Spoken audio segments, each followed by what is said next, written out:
Good afternoon, everybody. Nice to see you all. I do not have anything to do at the top here, Kevin, so we can go straight to your questions. Okay, thank you, Josh. So, as intelligence has gathered more information about the nuclear bomb North Korea detonated, what new details have you learned about the size and scope of the bomb, and is there more clarity about the actions the international community will be taking in response? Kevin, the work continues to try to learn more information and to collect additional data about the nuclear test that the North Koreans conducted earlier this week. That includes an assessment of what type of nuclear device was detonated. As we discussed yesterday, a number of senior administration officials, including the president, have been in touch with their counterparts in the region to discuss the issue and to discuss the appropriate international response. The UN obviously is working after an emergency Security Council meeting that was convened by the United States and Japan to discuss options for a response. Certainly that could include additional economic sanctions. And the administration has also been in touch with Chinese officials, including the National Security Advisor, who spoke to the Chinese ambassador to the United States yesterday. Obviously, the nation of China wields more influence over the North Korean regime than probably any other country in the world, and we certainly want to work closely with them to determine an appropriate response. Again, what I think is notable is that we have seen some unanimity of opinion across the international community about how what North Korea has done is provocative and a flagrant violation of their international obligations and certainly of a variety of UN Security Council resolutions. So, if sanctions haven't worked in the past to deter their behavior, what makes you think they will work in the future? Well, we do know that the international community remains united, frankly more united than ever before, on this issue and on the appropriate approach to dealing with North Korean provocations. As a result, the North Korean regime is more isolated than ever before. And it makes clear to the North Koreans that they have only one path to choose: to try to deal with the extreme poverty and extreme isolation that causes millions of their citizens to suffer.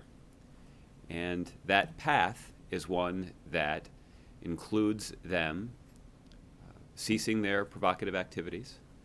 That includes ceasing missile tests and ending nuclear tests like this one. It also means committing to denuclearizing the Korean Peninsula and pursuing peace and stability on the peninsula. That is the path for the North Koreans. It's the only path out. And the international community, even as we consider additional options to further isolate them, I think that will be the best way for us to reinforce that message. What is the White House's view, or what in the White House's view did Republicans accomplish by forcing the president to veto a repeal of the Affordable Care Act? Nothing. They've voted 60 times to repeal the Affordable Care Act. This is the first time that it has reached the president's desk, but it has no impact. And we've heard Republican presidential candidates on the campaign trail talk about how ineffectual the Republican Congress has been. In this case, they're right, and I think there is no clearer illustration of the ineffectual Republican leadership in Congress than this. And then finally, the NRA says it won't participate in tonight's gun town hall, calling it a public relations spectacle orchestrated by the White House. Do you care to respond to that description? And is the president disappointed the NRA won't be there? Will it detract from the event? Yeah. Well, just to set the record straight, and with all due respect to Mr. Acosta and his colleagues, it's actually hosted by CNN. The president's desire is to engage in a serious conversation, both with people who share his views about common sense steps we can take to make our community safer and keep guns out of the wrong hands, but also have a conversation with those who disagree. And we certainly are looking forward to having the opportunity to engage in that discussion with people who are interested in participating in it. Okay. Jeff? Josh, the president has repeatedly pressed Chinese leaders about their currency policy. So what is the White House's reaction today to Beijing's decision to let the yuan fall? Well, Jeff, obviously this is something that is closely monitored by the Treasury Department. And the case that we have made to the Chinese has centered on the responsibilities that come with being one of the world's largest economies, particularly an economy like theirs that is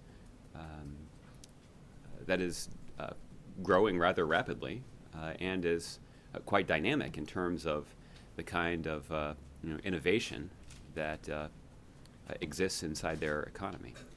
What our approach has been to press China on the pace of its reforms, including additional measures for an orderly transition to a market-oriented exchange rate that responds to upward as well as downward market pressure.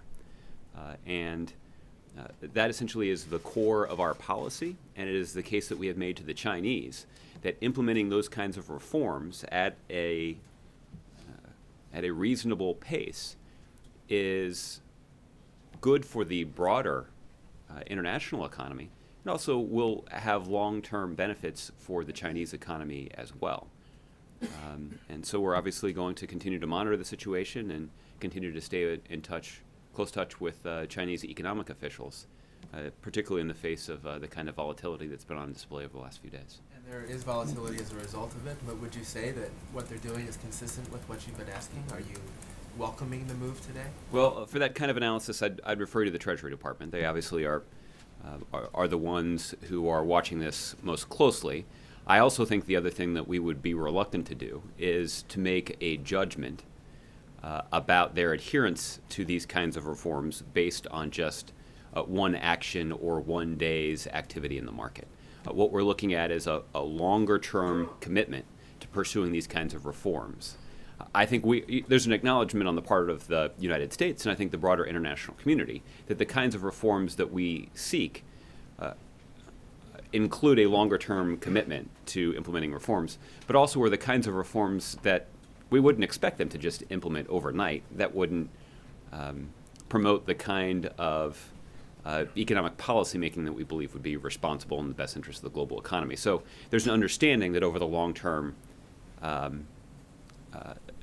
that it will take time to implement the reforms that we would like to see, but that's consistent with the other thing that we would like to see, which is an actual commitment to following through on implementing the reforms. Are you concerned about the reaction in the stock market? Well, I do my best not to comment on the day-to-day actions in the markets, but obviously we're aware of the kind of volatility that we've seen in China over the last several days, and that has had an impact on markets in other countries, including ours. So that's certainly something that we're closely watching. All right, just one other topic. South Korea says it's in talks with the U.S. to deploy U.S. strategic weapons on the Korean Peninsula. Can you tell us what kind of weapons you're talking about? Well, let me say a couple things about that. The first is we have been quite consistent in making clear that any sort of U.S. missile or U.S. capability, military capability that is deployed to the Korean Peninsula is arrayed solely against the threat that is posed by the North Koreans. And I think is a testament, it certainly is a testament to our commitment to the national security of our allies in South Korea. At this point, there have been no discussions or consultations with the South Koreans about the deployment of what's called a THAAD battery. This is essentially a defensive and anti-ballistic missile capability. But there are a variety of anti-ballistic missile capabilities that we have over the last several years been ramping up in the Asia-Pacific region to protect the United States in response to the threat emanating from North Korea. And that includes the deployment of additional resources to Alaska. It includes additional naval resources in the Pacific Ocean, including an Aegis ballistic missile defense ship. It also includes radar systems that have been deployed, two of them in Japan, that can be used to effectively counter the ballistic missile program that North Korea seeks to develop and that could threaten the United States. So this is something that we've been mindful of for quite some time, and we've taken a number of steps over the years to prepare for any eventualities. And the steps that we have taken to support the national security of South Korea are focused on the threat that emanates from North Korea. So when they say that there are talks with the U.S., which set of those options that you just addressed are they talking about? Mm-hmm. Well, I don't have a lot of insight to share with you in terms of our private consultations with the South Koreans.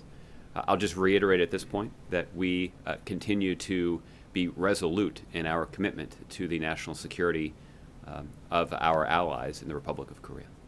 Okay? All right. Jim. Getting back to the town hall this evening, is the president looking forward to engaging with people with opposing views? And what is he going to say to a gun rights supporter who thinks that the president wants to take away their guns? Well, I think the president, frankly, is looking forward to talking to people on both sides of this issue, and presumably Mr. Cooper will give him that opportunity this evening. I think you'll obviously be able to hear directly from the president about this later tonight, but particularly for somebody who repeats that false claim, I think the president will repeat once again his belief in and commitment to the Second Amendment to the Constitution, and that the constitutional rights of law-abiding Americans are worth protecting, including the constitutional rights that are guaranteed by the Second Amendment to the Constitution. And so what do you make of when Ted Cruz sends out an email to his supporters that says, Obama wants your guns? Pretty sinister-looking portrayal of the president. I think he's appealing to people's anxieties and insecurities and even outright fears in an attempt to win votes for his presidential campaign. And that's unfortunate. In some cases, it veers into the territory of being irresponsible. But ultimately, that's clearly what he's up to. And he's not the only one, but yeah, he certainly is one of them. I mean, why has this built up over the years so much, do you think? And do you think that the president has responded forcefully enough over the years to counter this narrative that's out there? I mean, there are a lot of gun rights supporters who just think that this is the way it is. This is reality. Well, I think part of it, Jim, is that we know that there's a profit motive on the part of the industry to try to convince their customers that the government wants to take away their guns or will somehow limit their ability to buy guns, because you guys have all documented the fact that every time they say that, it works. People go out and buy record numbers of guns. So this has a whole lot more to do with a profit motive than it does anybody's constitutional rights. And a totally different subject. There are thousands of Cuban migrants in Central America who appear to be on the verge of getting on a Costa Rican plane, if I'm not mistaken, that will take them to the Mexican-El Salvadoran border, where those Cuban migrants are hoping to travel to the U.S. border for refugee status. I guess, first of all, is the administration monitoring this? What does the administration plan to do when they get there? And with the opening of relations between the U.S. and Cuba, is there any chance that this refugee status issue might change, that the administration may try to adjust that status before the president leaves office? Jim, we are aware of the reports that you're citing. I can tell you that some of the discussions that you referred to about the movement of these individuals is not something that the United States has been a part of, and we're certainly not a part of efforts to facilitate the movement or arrival of Cuban migrants into the United States. I will just say as a policy matter that there are no plans to change the policy that is that goes back to the Cuban Adjustment Act that was passed in the mid-1960s. The goal of that bill was to provide Cubans a safe, orderly, and legal means to migrate to the United States, and there are no plans at this point to make any changes to that policy. And so what will happen to those migrants when they get to the border? Well, they'll be, again, They could cross the border, presumably, and say, I'd like to apply for refugee status. presumably they could attempt to do that. There is a migratory framework in place for processing Cuban migrants that arrive on American soil. And again, that process is unique to Cuban migrants because of the unique political situation in their home country. And there's a long-standing policy in place that guides this processing, and there are no plans at this point to change that policy. All right, Tolu. Thanks, Josh. In Libya, there was a truck bomb that killed several dozen policemen. I'm wondering if the White House has a reaction to that, or to the idea that Islamic State is stepping up its actions in Libya. Tolu, at this point, we have not made an assessment about who precisely is responsible for carrying out this cowardly act of terrorism. It is apparent that this attack killed as many as 65 people at a training center in Libya. Obviously, we send our condolences to the victims and families of those who were killed. And those condolences are rightly directed to all of the people of Libya who were affected by this act of terrorism. The United States continues to be deeply concerned about about ISIL-inspired terrorists carrying out acts of violence, particularly in Libya. And that is why you've seen the United States take aggressive action, including inside of Libya, to take out ISIL leaders. It was only 4 or 6 weeks ago that the DoD confirmed, the Department of Defense, the United States Department of Defense confirmed that the leading ISIL figure in Libya had been killed. So we're certainly mindful of the threat in that country and are taking aggressive steps to mitigate it. Is there a chance that we'll see more airstrikes in Libya, more actions by the United States military in Libya, or is that something that you're leaving to the Europeans to take the lead on? Well, obviously, we do have a coalition to degrade and ultimately destroy ISIL, and we do have partners who are involved in that coalition that have significant capabilities, including resources and knowledge inside of Libya, and we certainly will work closely with them. But I would not take off the table additional military action against ISIL targets in Libya. Another topic on Keystone, TransCanada did basically try to appeal the decision of the president to deny the Keystone pipeline. I'm wondering if you have a reaction to both the idea that they decided to appeal it and the idea that they're using NAFTA, this trade agreement, as a way to try to respond and react to the president's action. Yeah. Well, it's not so much as an appeal as really a lawsuit in a couple of different venues.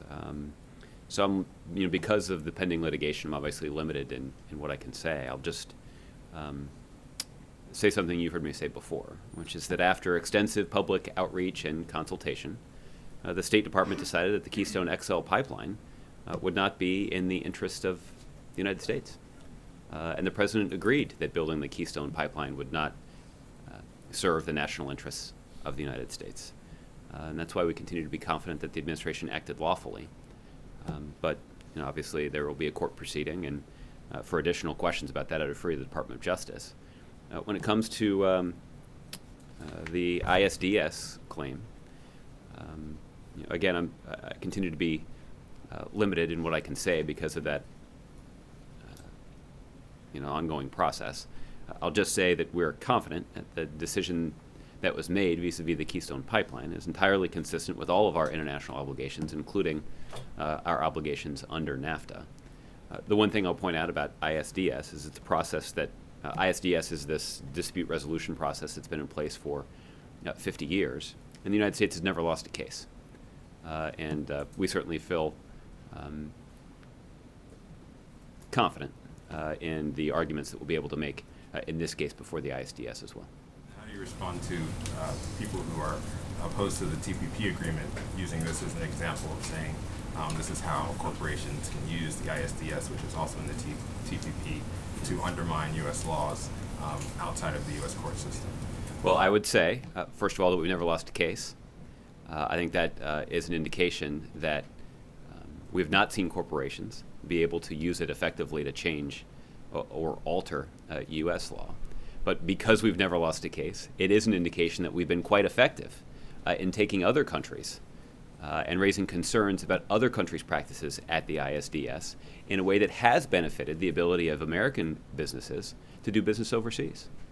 So our strong record in that venue actually, I think, is a strong argument for precisely why Congress should approve the Trans-Pacific Partnership.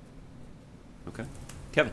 Thanks, Josh. Do you have the latest numbers on the detainees at Gitmo right now that you can share? And do you anticipate any more movement of detainees in the week or the month ahead? This is a relevant question. You're asking about the reports yesterday that 2 additional Gitmo detainees were transferred, this time to the nation of Ghana.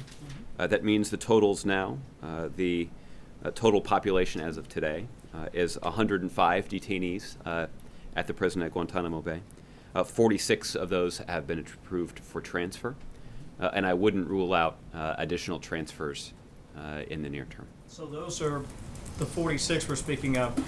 Congress has been notified of their ability to be transferred. Is that correct? No, not quite. Those 46 are actually have been through this process the president established during his first year in office, whereby you would essentially have national security experts reviewing their case files and determining which detainees are essentially, under the right circumstances, could be safely transferred from the prison at Guantanamo Bay. Essentially, that we could put them in other places, in other countries, where we could put in place steps that would mitigate the risk that they would pose to the United States. Then there's that 30-day clock. Correct.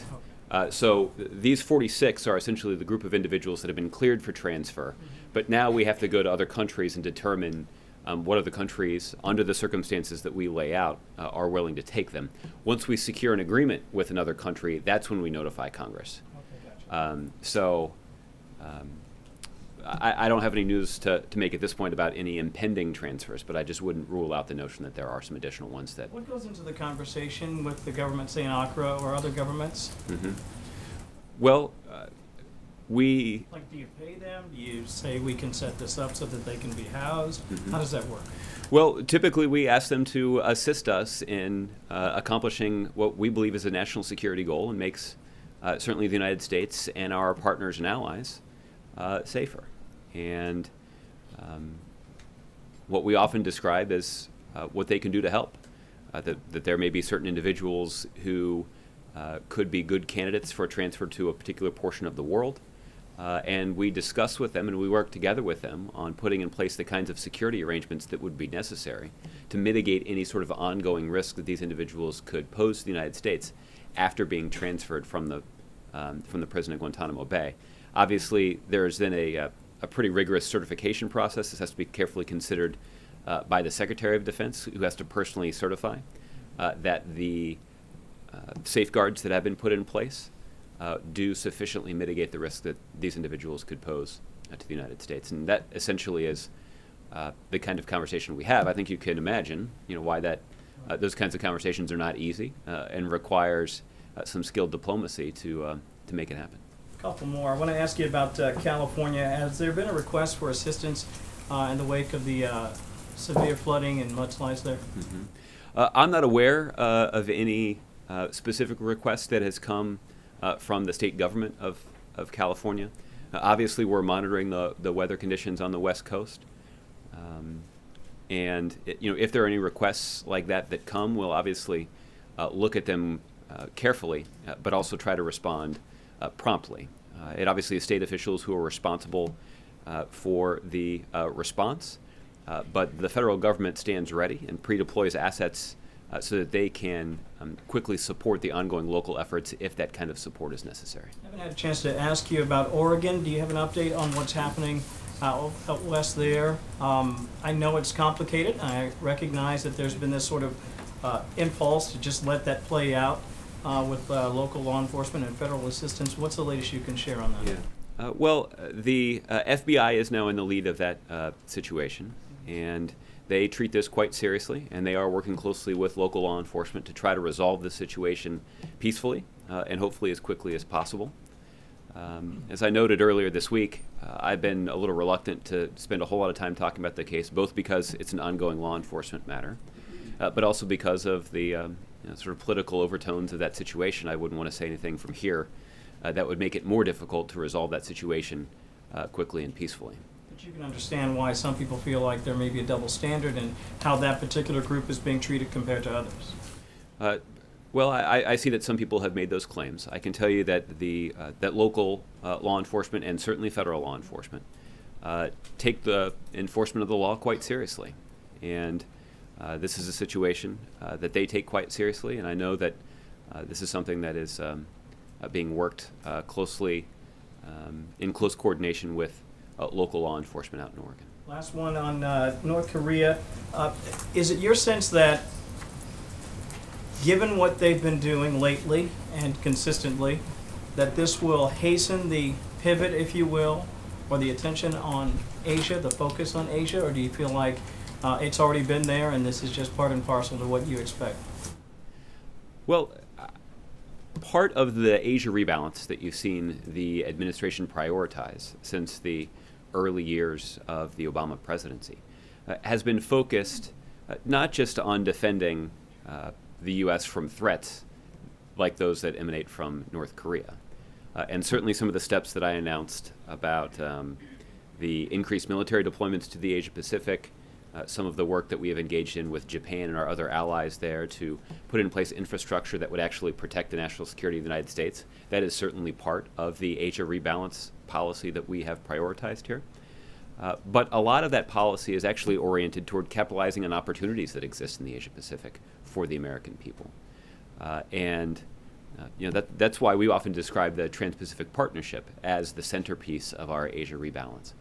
Because what that does effectively do is it creates significant opportunities for American businesses and American workers and ultimately American middle-class families if we can start to level the playing field between U.S. businesses and the fast-growing economies of the Asia Pacific. And we can raise standards in terms of labor standards and environmental standards that their competitors in Asia have to adhere to. That's going to level the playing field, and we're confident that if we can level the playing field, that American businesses and American workers aren't just going to compete in those kinds of environments. They're going to, more often than not, they're going to end up winning. And that's going to be good for our broader economy. And look, countries in the Asia Pacific also recognize that a closer economic relationship with the United States is good for them. It means that the middle-class populations in their countries also will have access to the kinds of U.S. goods that are typically sold around the world. So we see a lot of countries in the Asia Pacific that are interested in strengthening those economic ties that they have with the United States. So that this is an opportunity for the United States to advance our interests and to do so in a way that has important economic benefits for middle-class families back here in the United States. So no concerns about what's happening with the Chinese economy and what's going on with North Korea more broadly in the region? Well, I would actually make the case that the best way for the U.S. economy to weather some of the volatility that we see in the international economy is actually to strengthen our relationship, our economic relationship, with those countries that do have a fast-growing economy. That when you start to see volatility in places like China, having access to other fast-growing markets in the world becomes even more important. I think if anything, this strengthens the case that we regularly make to Congress. They should act quickly to ratify the Trans-Pacific Partnership Agreement. Now, we're still in the process of giving people opportunity to look at the details of the agreement. I'm not suggesting that Congress should fast forward through that process and vote today. But I am suggesting that we should move expeditiously through this process and that Congress should not wait till the end of the year or even next year to approve the Trans-Pacific Partnership Agreement. If anything, to do that would only allow, it would be a significant opportunity lost. Okay? Margaret. Josh, can you give us any update on whether there are plans for President Obama to speak with President Xi either about the economy and the markets or in North Korea? I'm not aware of any plans in the near term for President Obama to consult with President Xi. I certainly wouldn't rule out any additional conversations, but we'll keep you posted as they occur. I do know that Secretary Kerry, if he hasn't already, will be in touch with his counterpart, with whom he regularly consults. And has the president, you mentioned sanctions were an option here when it comes to North Korea. Were you indicating that perhaps the president has ordered the Treasury or ordered others in the U.S. government to begin preparing unilateral U.S. sanctions? Well, I don't think any sort of order like that is necessarily required. I think what the Treasury Department regularly does is they engage in a process of ensuring they're prepared to respond quickly, as quickly as is possible in this kind of situation, to emergent scenarios. And obviously they're experts who look at this closely, and I'm confident that they have, given all the work that they've already done in North Korea, I'm confident that if the president determines that additional steps are necessary, I'm confident that the Treasury Department will be prepared to present him some options in a pretty short time frame. So you weren't indicating that the president had made that decision when you said that sanctions are an option? I did not mean to leave with the impression that the president has ordered anything, but I certainly did want to leave with the impression that there are additional sanctions that the international community or the United States could impose on North Korea that would only serve to further deepen the kind of isolation that they suffer from already. And is it the White House's view that you need to determine exactly what kind of atomic device was detonated before you deploy those sanctions? Or, what is the thing that's holding that up, if not getting China on board? No, I would not say that any sort of. Well, let me try to say it this way. Just because our initial analysis indicates that North Korea doesn't have any new military or nuclear capabilities, doesn't mean we aren't concerned about what they've done. This is conducting a test of a nuclear device like this is a provocative act, and so we certainly are collecting information and want to learn more about what kind of test occurred. But either way, the United States will be consulting closely with our allies and with our partners in the region to determine the appropriate international response. Because critics could say you're moving slowly or you're soft pedaling this if from this podium, as you said yesterday, you have certainty that there was a nuclear test, which would violate international law, and U.S. calls for stopping that. And something we would roundly condemn.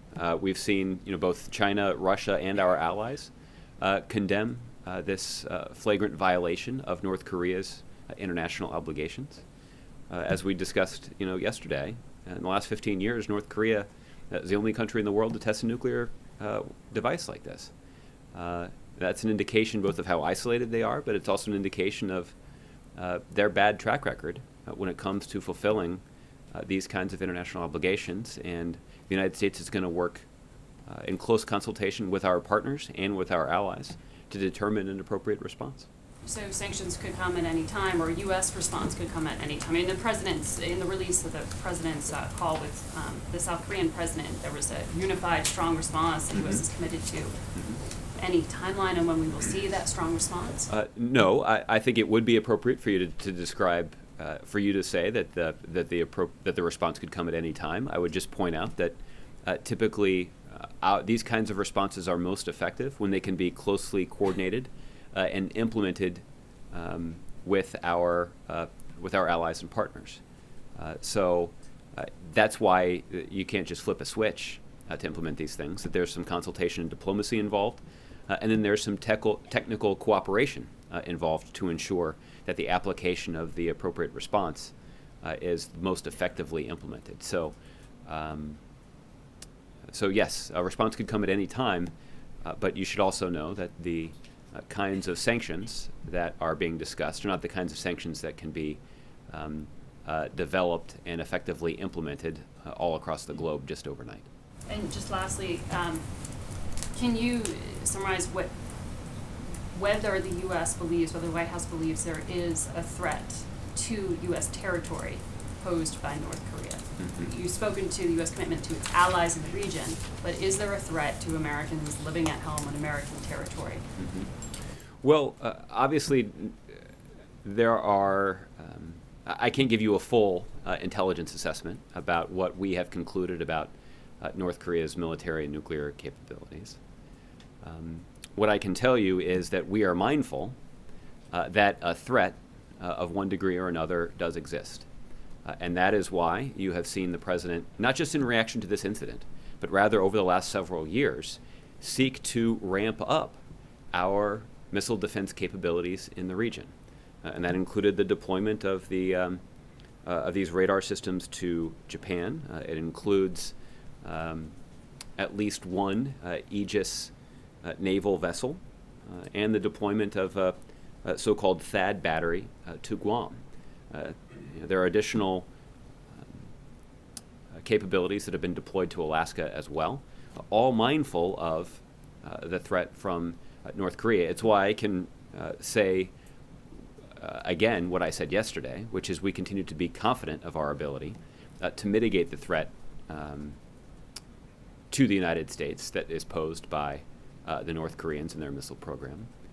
But this is certainly, I think based on what you've heard me describe, I think you could conclude this is a threat that we take seriously. Okay. Chris? I just want to follow up on that, a threat you take seriously, but do you believe that they have the capability to hit in the continental United States? Well, I'm just not going to be in a position to offer a full intelligence assessment about. What I'm suggesting is that even though I'm not in a position to provide you a detailed assessment of North Korea's nuclear and military capabilities, the president has taken the kinds of steps that I think reflect that this is a threat that we take seriously. And certainly our commitment to protecting the American people and the American homeland is what the president always describes as his first responsibility and top priority. And making these kinds of prudent long-term decisions. Again, I just want to stress this is not in reaction to the test that we saw 2 days ago, but rather something that for years the United States, our military, and our commander-in-chief have been focused on, and making sure that we have resources in place to protect the United States. I understand, but it just seems there's a huge difference between proactive planning in the case of the possibility of that ability on their part, and it's quite another thing for them to actually have that ability, and you're not ruling it out. Well, I think that based on the long list of failed missile tests that we've seen from North Korea, I think that there are reasons for sure for us to be skeptical of the claims that they make about their missile program and their military capabilities. But yet, because protecting the homeland is paramount, the president has made a number of prudent decisions that are consistent with our Asia rebalance policy to deploy additional assets onto the territory of our allies and into the region to ensure that the United States and our people remain safe. And we're going to continue to be mindful of the need to invest in that. Just a couple quick things back to China, and a lot of Americans are nervous as they're seeing their 401ks shrink. It's been a terrible start to the year, and I just wonder what the level of concern is here at the White House about the long-term global implications, and by extension, not just to the economy, but the concerns of the American people, as you understand it, as they relate to the stock market. Yeah. Well, Chris, I'm careful not to sort of comment on day-to-day actions in the stock market, and I'm sure investment advisors across the country are reminding their customers of the need to, particularly when it comes to investing in a 401k, to keep a long-term view. But I think as a policy matter, and as somebody who's involved in making policy here in our nation's capital, the president is quite focused on making sure that that our priorities when it comes to his domestic agenda are focused on strengthening the economy for middle-class families here in the United States. And so that's why we're going to continue to push Congress to ratify the TPP agreement. That's certainly a tangible way that we could promote strength and stability in the U.S. economy. We do believe that there is more that Congress can do to invest in an infrastructure package. The President was obviously pleased to sign a bill at the end of last year that would provide 5 years of funding for transportation infrastructure. But that essentially was the bare minimum of funding for 5 years. The President believes that there's certainly more of an investment that can be made that would have a short-term economic benefit in terms of creating jobs, but would also have a longer-term benefit in terms of making sure that the U.S. economy could rely upon a modern 21st century infrastructure that's in good shape. We've also talked about how the U.S. economy would benefit from closing some tax loopholes that only benefit the wealthy and well-connected, and using some of that revenue to invest in the kinds of things that we know would benefit the U.S. economy. And certainly if investors are supposed to think long-term, the President of the United States should think long-term too. And that's why proposals like ensuring that every child in America has access to a high-quality early childhood education program, those are the kinds of things that are going to benefit our economy over the long term. Making sure that every hardworking student in America has access to 2 years of community college, that certainly would be the kind of thing that over the long term would be good for our economy, to make sure that the United States can continue to have the best educated, most innovative, most ambitious workforce in the world. Those are the kinds of things that that President Obama thinks about every day, and there's a decent chance you might hear him talk about this a little bit in his speech to the nation on Tuesday. Finally, Donald Trump. I've heard of him. You've heard of him? He's threatened to abandon his plan to invest more than $1 billion in Scotland if Britain votes to bar him from entering the country over his comments. And it's getting a tremendous amount of attention over there. And I'm wondering if this is, as you smile, just politics, or given that $1 billion is not an insignificant amount of money given a GDP of that country of $230 billion, does it have any kind of economic or diplomatic implications? Well, I have to admit this is the first I'm hearing of this little kerfluffle between Mr. Trump and the good people of Scotland. Reading the Daily Mail online? Apparently I'm missing some good stories by failing to do that. There are no obvious diplomatic concerns that are raised by this, at least that I can see based on what you've just said. Obviously private citizens in the United States can make their own decisions about how and where they choose to invest their money. Okay. Carol. Do you have an update on the President's Guantanamo plan? Did he discuss that with Secretary Carter in their meeting this week? And do you expect that to come sooner rather than later? Carol, I did not get a detailed readout of the President's meeting with Secretary Carter. I know that the ongoing effort to close the prison at Guantanamo Bay is something that is often discussed in those meetings, and certainly something the President frequently discusses with his Secretary of Defense. I don't know whether or not that is something that they discussed when they met earlier this week. This does continue to be a priority of the President's, and you heard him when he spoke at his news conference prior to departing for Hawaii 3 or 4 weeks ago, make clear that this is a priority and that it continues to be clearly within the national security interest of the United States to close the prison at Guantanamo Bay. It also would be a better use of taxpayer dollars to close the prison at Guantanamo Bay and find a more effective way to mitigate our interests against, or mitigate the threat that is posed by the individuals that are housed there now. So this is something that the President considers a priority, and but I don't have an update for you in terms of timing about when a plan may be presented. Doesn't it get harder the longer that you guys wait?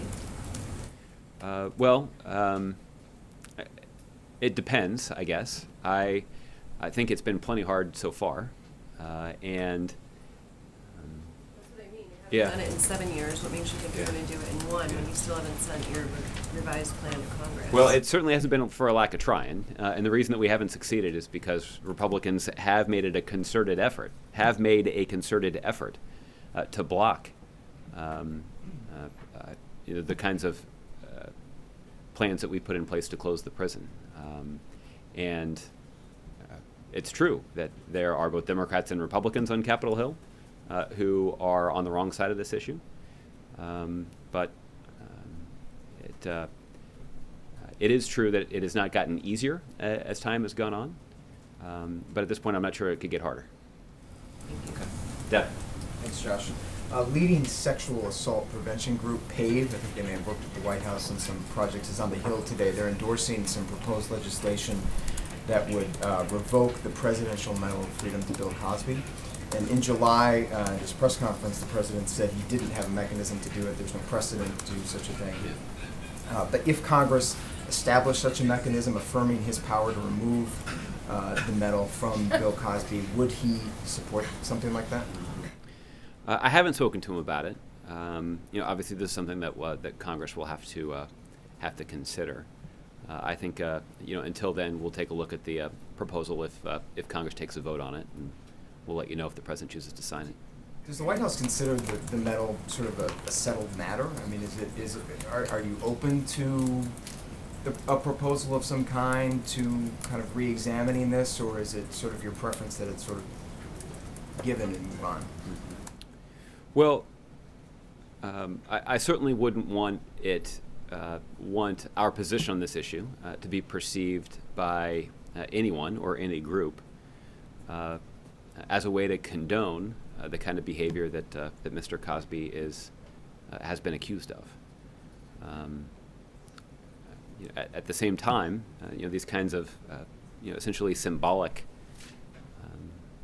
commemorations are always difficult to deal with, and you certainly wouldn't want a scenario where this kind of process could get infused with politics, and you have members, you have successive Congresses in the future, passing pieces of legislation to try to undo, medals that have been conferred by previous presidents that happen to be in the other party.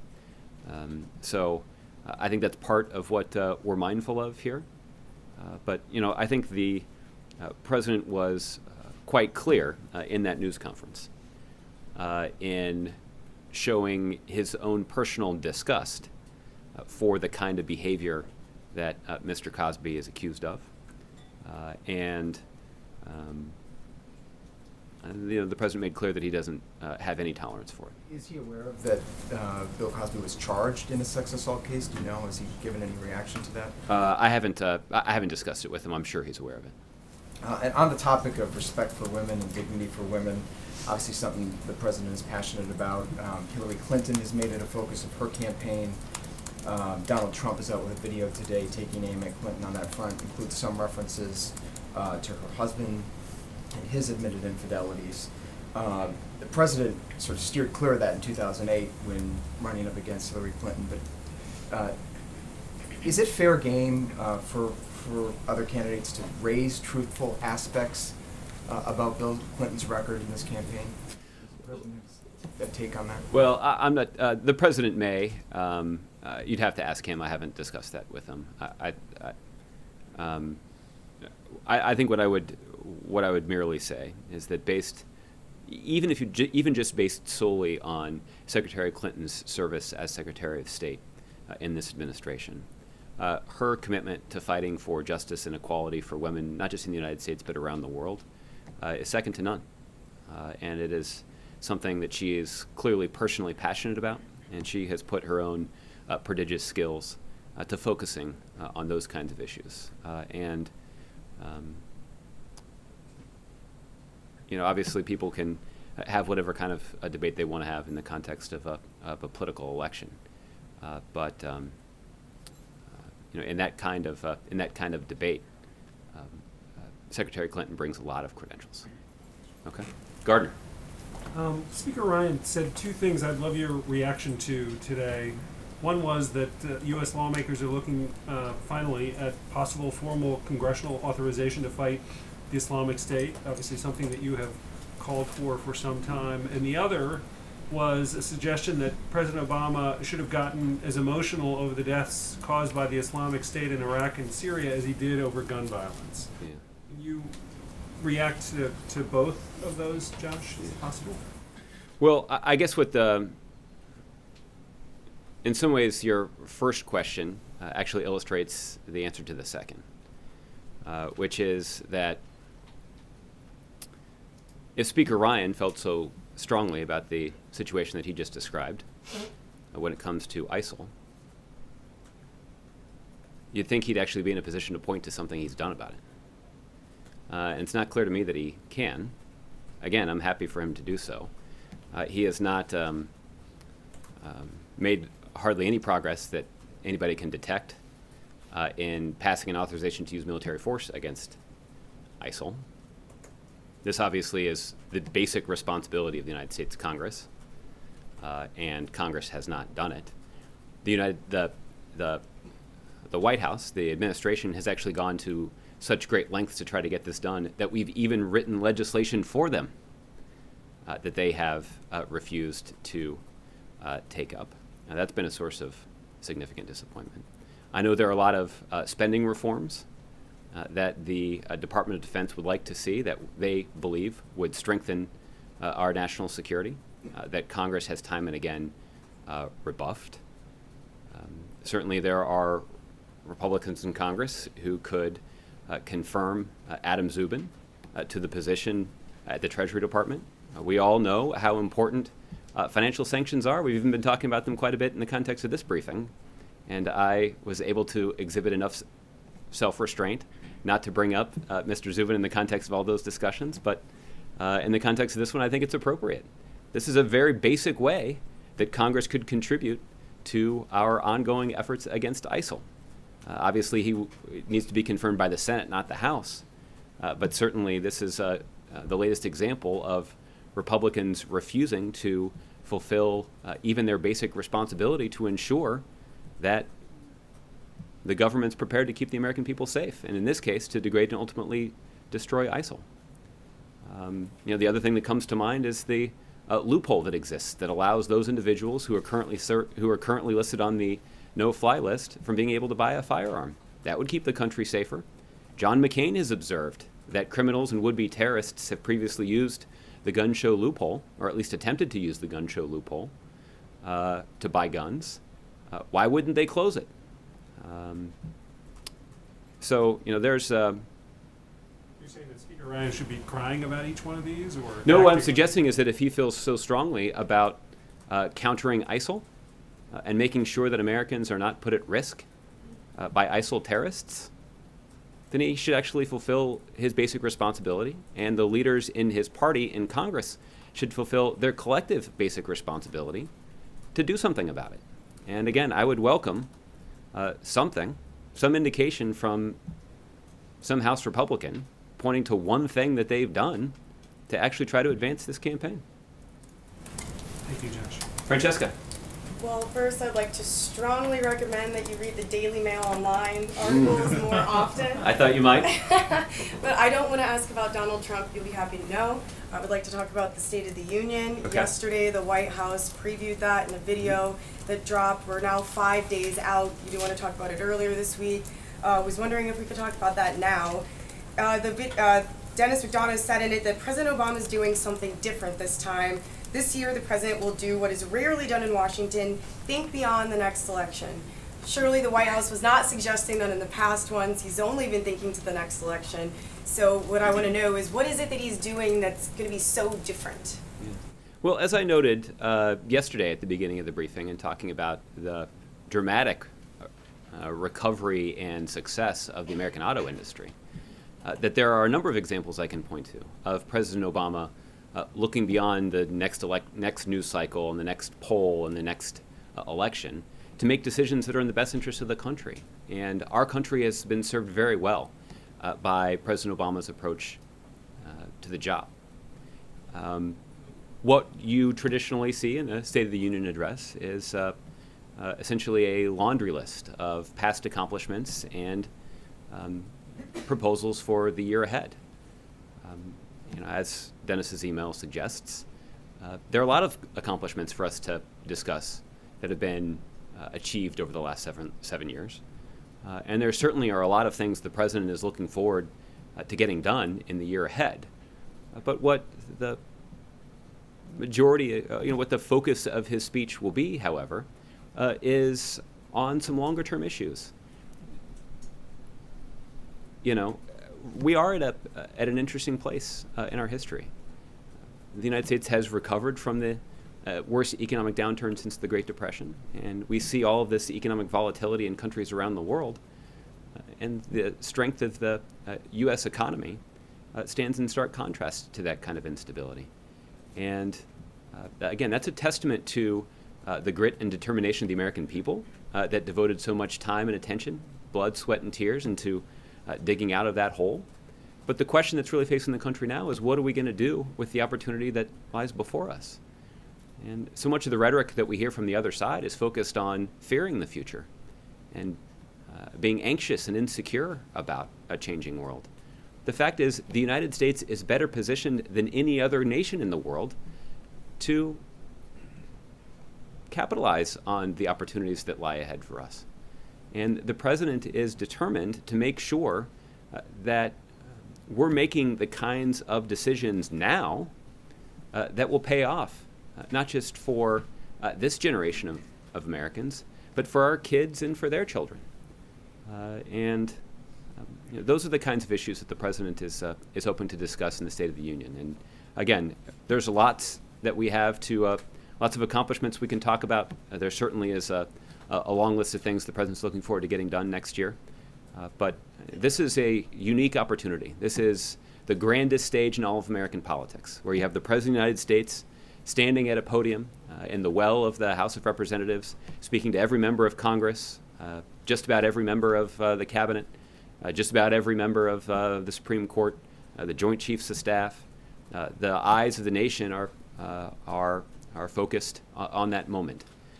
And the question is, how is the president going to use that unique opportunity? And in this case, he wants to focus most of his time on the opportunities and challenges that lie ahead for the country, and how the choices that we make today will have a significant impact on the success of future generations of Americans. So it sounds like that in the past you mentioned a laundry list of things that a lot of them that take congressional approval, and Republicans are in charge of Congress obviously until the end of this administration. So it sounds like what you're saying is that you'll just be presenting more of a hopeful and optimistic vision for the country over his last year in office, for the future, not so much a list of priorities he wants to achieve. Just want to clarify that a little. Yeah. Well, again, I think you'll get a lot of clarity about that on maybe hopefully between 9:45 and 10 o'clock on Tuesday night. There you go. Thanks. Jordan. Is one of those decisions for the American people that the president's going to talk about electing a Democrat to the White House? Because what you described sounds an awful lot like, laying the groundwork for Democrats in November.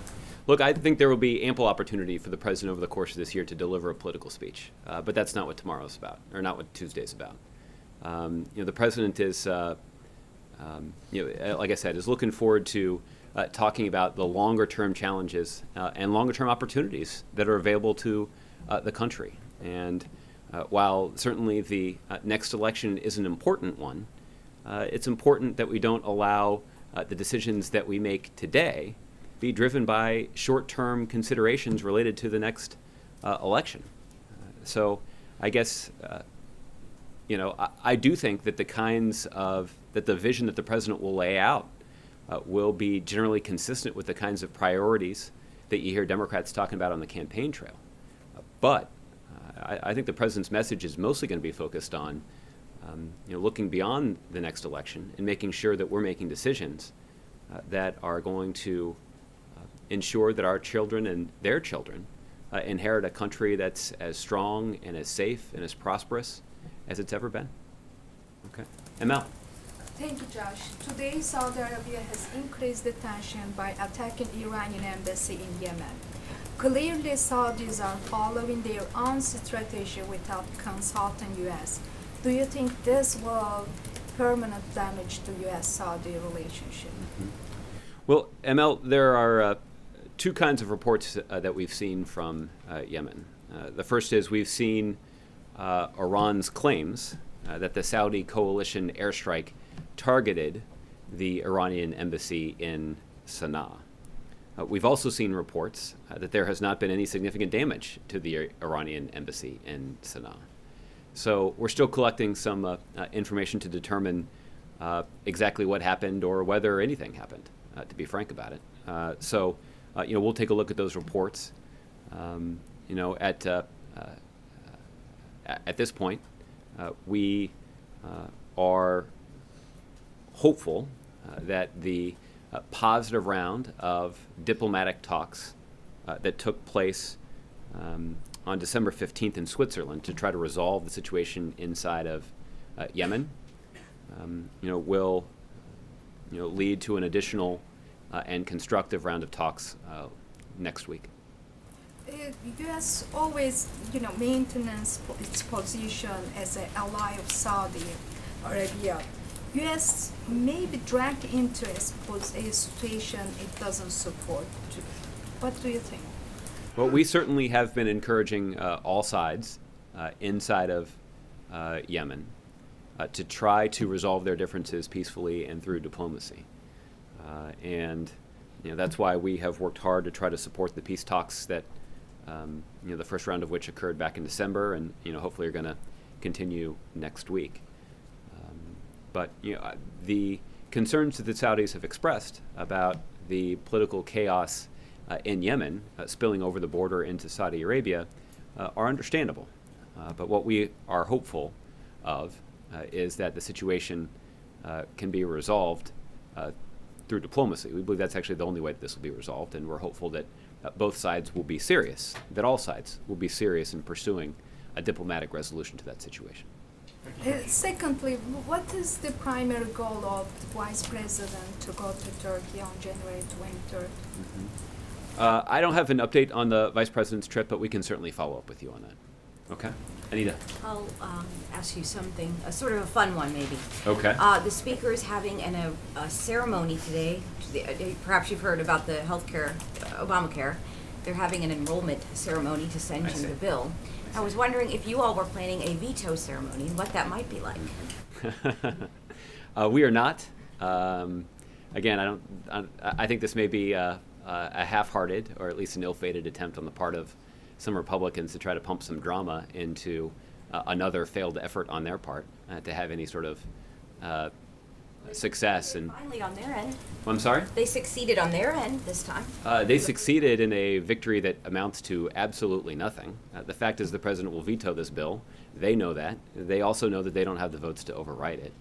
And in the meantime, we are actually seeing record numbers of Americans sign up at healthcare.gov for the benefits that are being provided to the American people through Obamacare.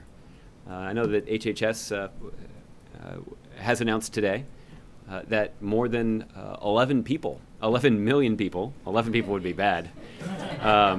11 million people, however, is an impressive number, and that is actually the number of people that in just this open enrollment period have signed up for a plan. And so that includes more than 1 million new people. We talked about how one of our challenges entering the open enrollment period was going to be getting additional people who were not previously signed up for health care, presumably because they were in relatively good health and didn't think that they needed the protection that's afforded by health insurance. But we have persuaded those individuals that paying a penalty to the IRS doesn't make sense. If you can take that money, use it to purchase health insurance, and actually get a lot of benefits, including things like free preventative care, free birth control, and other things that that obviously healthy people benefit from too. So that's why that's why I don't think that or that we have concluded that any sort of pomp and circumstance around a veto is necessary. All right, Philip. Thank you. It's the one-year anniversary of the Charlie Hebdo attack in Paris today. Has this come up at the White House today? And secondly, has the President been made aware during the course of this morning of this apparent attempt by one man to attack a police station in Paris? He was killed at the end of this. Has the President been updated on that situation? Philip, the White House is certainly monitoring the attempted terrorist attack in Paris earlier today. I don't know the extent of the presidential briefing on this, but I can tell you that senior members of the President's national security team are aware of this situation. And obviously we are pleased that no innocent people were killed in that incident. But this is a fateful anniversary, and we did see 1 year ago today terrorists attack innocent people in Paris. And there are innocent people who, over the course of 2 or 3 days, who lost their lives. Whether they were cartoonists who were exercising their right to the freedom of expression, or just innocent people who were shopping for groceries. It is certainly a sad thing to remember, but it is also a way to remember the resolve that the French people have shown through a difficult year. And it certainly is an opportunity to remember once again that France is the oldest ally of the United States. And we stand shoulder to shoulder with the people of France as they confront the terrorist threat to their nation. Even on the days when we remember the sad events of a year ago, the French people can know that the American people and the American government is standing right there with them. Day of these commemorations in Paris, French people, I think it's safe to say, would say that the world is a less safe place today than a year ago. Is that an analysis you would share? Well, I think a broad generalization like that is a difficult one to make. Certainly, the United States and France have been working together quite a lot over the last year to deal with the threats that are out there. And certainly President Obama is mindful of them. I'm confident that President Hollande is mindful of them as well. President Obama obviously spends a lot of time thinking about, talking to his staff, and making decisions that are directly related to the safety and security of the American people, the U.S. homeland, and our interests around the world. We also believe that the national security of the United States is enhanced when our allies, like France, are safe and secure. And that is why you have seen the United States expend significant resources to make sure that we are coordinating closely with our allies in France and with our allies around the world, frankly, to confront ISIL, to confront terrorists and extremists of all stripes, to ensure the safety and security of our people and our nations. And that work will continue in the years ahead. A question on North Korea. The Pentagon tells us that in a phone call between Secretary of Defense Carter and his South Korean counterpart yesterday, this came up from both of them. They agreed that provocations will have consequences. Mm-hmm. Usually in this kind of case you'd refer me to the Defense Department, I think, but how would you interpret this coming from the head of the US military when he says that provocations like the nuclear test in North Korea will have consequences? I don't think he was necessarily promising that it would have military consequences, but I certainly wouldn't take them off the table. I think what you can anticipate in the days and weeks ahead is that the United States will be in consultations with our allies in the region, including our close allies in the Republic of Korea, about an appropriate international response. This is also something that is being discussed at the United Nations around the table of the Security Council. And we'll continue to consult closely with our friends and allies as we determine an appropriate response, and I'm confident that's what Secretary Carter was referring to. Okay? Thank you, Josh. All right. Mark, I'll give you the last one. Thanks. On the Obamacare bill, Republicans are taking some satisfaction in that, if nothing else, they're forcing the president to cast a veto. Now, is that much of an imposition? Not at all. Stroke of a pen. Well, they're also saying that it shows that next year at this time, if a Republican, or not at this time, but almost at this time, if a Republican were elected president, they could get a bill to his desk that would repeal Obamacare. Mm-hmm. Now, is that something the president's worried about? Well, it's based on, I think, two rather large assumptions. The first is that the Republicans hold on to a majority in the United States Senate, which I think is certainly a question that's up in the air. It also assumes that Republicans will hold on to the House of Representatives. There certainly will be a meaningful election. I think Republicans will be favored in that regard, but there will be an election to contest. And it also depends on a presidential candidate from their party actually winning an election.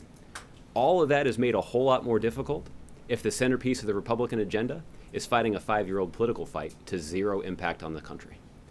And that ultimately is what the Republicans in Congress had to show for their efforts. Last question. Did President Obama have any role in getting Dennis McDonough to go on Twitter? Did it take an executive order or something? It did not require an executive order, but I do think that some of Dennis's acerbic observations about the political process will translate pretty well to the medium of Twitter. We'll all have an opportunity to watch whether or not that actually takes place. All right. Thanks a lot, everybody. We'll see you tomorrow.